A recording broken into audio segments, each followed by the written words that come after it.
Assalamualaikum warahmatullahi wabarakatuh. Halo, hai, apa kabar semuanya? Masih tetap semangat kan? Selalu semangat kan belajar di rumah? Pastinya. Oke, hari ini insya Allah kita akan belajar mata pelajaran IPA mengenai sumber energi. Oke teman-teman, masih ingat kan pelajaran kita di kelas 3 tentang sumber energi? Coba kira-kira sumber energi terbesar di bumi itu apa ya? Ada yang tahu? Ada yang masih ingat? Apa teman-teman? Apa? Ya betul, matahari. Matahari adalah sumber energi yang terbesar yang ada di bumi. Sumber energi ada bermacam-macam. Yang pertama yaitu sumber energi dari makanan. Yang kedua sumber energi dari listrik. Dan yang ketiga yaitu sumber energi yang berasal dari panas matahari. Dan yang terakhir, yang keempat, yaitu sumber energi yang berasal dari minyak bumi. Yang pertama yaitu energi dari makanan. Beberapa aktivitas membutuhkan sarana agar berjalan baik. Untuk melakukan kegiatan, kita membutuhkan energi. Makin banyak aktivitas, makin banyak energi yang diperlukan. Energi yang kita dapatkan diperoleh dari makanan yang mengandung karbohidrat seperti nasi, tepung terigu, jagung, kentang, sagu, dan umbi-umbian. Yang kedua yaitu sumber energi dari listrik. Listrik merupakan sumber energi yang penting dalam kehidupan manusia di zaman sekarang. Pada malam hari tidak ada cahaya matahari, penerangan berasal dari lampu. Nah, salah satu sumber energi lampu adalah listrik, begitupun alat elektronik yang lainnya. Qadarullah, saat ini sedang terjadi wabah COVID-19 yang mengharuskan kita untuk belajar di rumah. Tapi kita dibantu oleh apa teman-teman? Dibantu oleh alat atau teknologi yang yaitu berupa handphone. Jadi kita tetap masih bisa belajar. Handphone juga menggunakan apa teman-teman? Menggunakan energi dari listrik.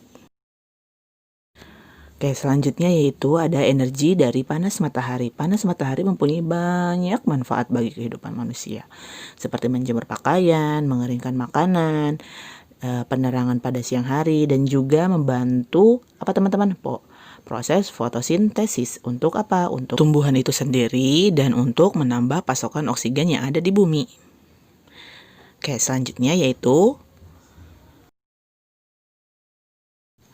dan yang terakhir yaitu energi yang berasal dari minyak bumi. Energi dari minyak bumi dan gas bumi diperlukan manusia untuk menunjang kegiatan sehari-hari, seperti kegiatan transportasi yang merupakan aktivitas sehari-hari yang memerlukan sarana berupa bahan bakar minyak untuk menjalankannya. Nah, contohnya itu misalnya kendaraan beroda 2 yaitu motor, itu menggunakan energi dari minyak bumi berupa bensin.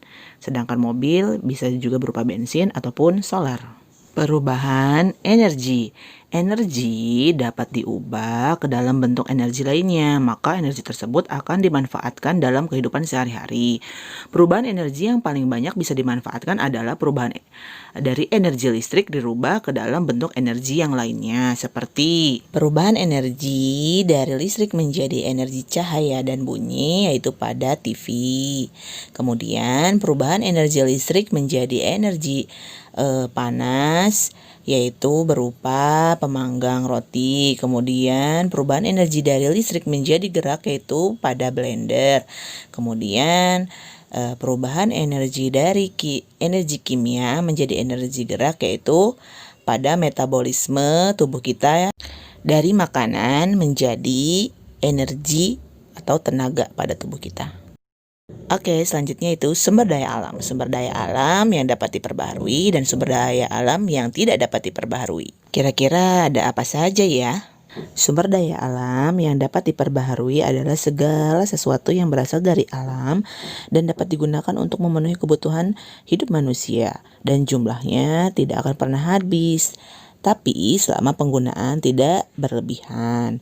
Nah, contohnya yaitu ada tumbuhan, ada hewan, sinar matahari, angin, udara, oksigen, air, tanah, batu, pasir, dan yang lainnya. Kemudian yaitu sumber daya alam yang tidak dapat diperbaharui. yaitu segala sesuatu yang berasal dari alam dan dapat digunakan untuk memenuhi kehidupan manusia, jumlahnya akan habis dan tidak dapat diperbaharui. Contohnya yaitu ada emas, kemudian perak, batu bara, dan minyak bumi. Nah, maka dari itu, untuk mengatasi kekurangan bahan bakar minyak, manusia berupaya mencari sumber-sumber energi yang lainnya. Sumber-sumber energi yang lainnya ini disebut energi alternatif. Sumber energi alternatif adalah energi pengganti yang dapat menggantikan peranan minyak bumi. Energi alternatif yang dikembangkan oleh manusia saat ini itu ada beberapa macam. Yang pertama yaitu energi matahari. Dan yang kedua energi angin. Yang ketiga energi air. Yang keempat yaitu energi bahan bakar bio. Yang kelima yaitu energi panas bumi. Dan yang terakhir yaitu gelombang laut. Matahari.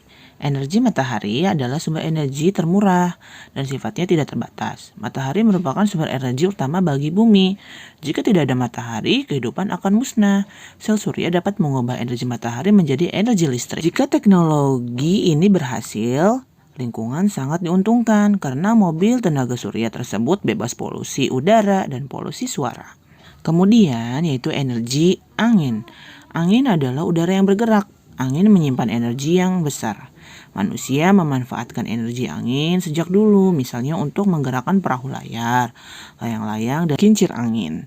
Untuk membangkitkan energi listrik melalui alat yang disebut aerogenerator. Kemudian yaitu energi air. Energi air adalah energi yang diperoleh dari air yang mengalir. Air yang bergerak dari sungai yang mengalir atau gelombang di lautan menyimpan energi yang besar. Aliran yang sangat deras dapat digunakan untuk menggerakkan turbin pada pusar pembangkit listrik. Selanjutnya yaitu energi bahan bakar bio. Energi bahan bakar bio merupakan energi yang berasal dari makhluk hidup, baik dari tumbuhan maupun hewan. Antaranya tumbuhan berbiji yang mengandung minyak. Adapun singkong, jagung, dan sagu dapat diubah menjadi bioetanol. Bioetanol dapat menggantikan penggunaan bensin atau premium.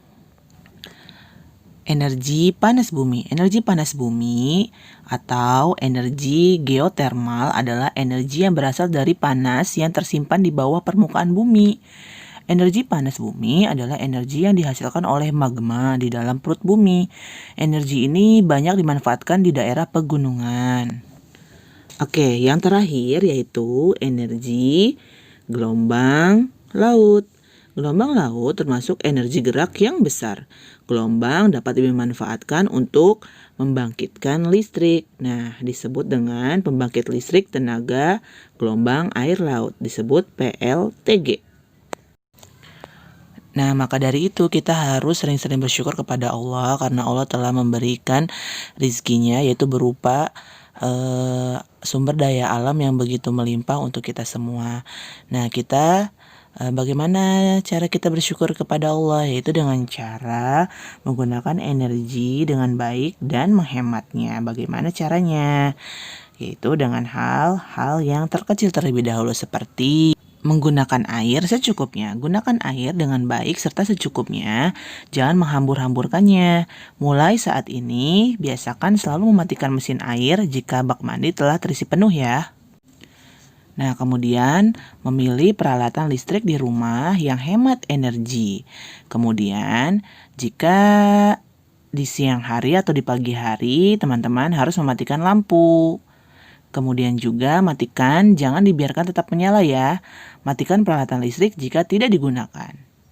Kemudian menggunakan kendaraan umum atau jika sehari-hari memiliki jarak tempuh yang tidak terlalu jauh, maka hindari penggunaan kendaraan bermotor. Gunakan alat transportasi seperti sepeda. Nah, buka pintu atau jendela jika cuaca panas supaya udara bisa masuk.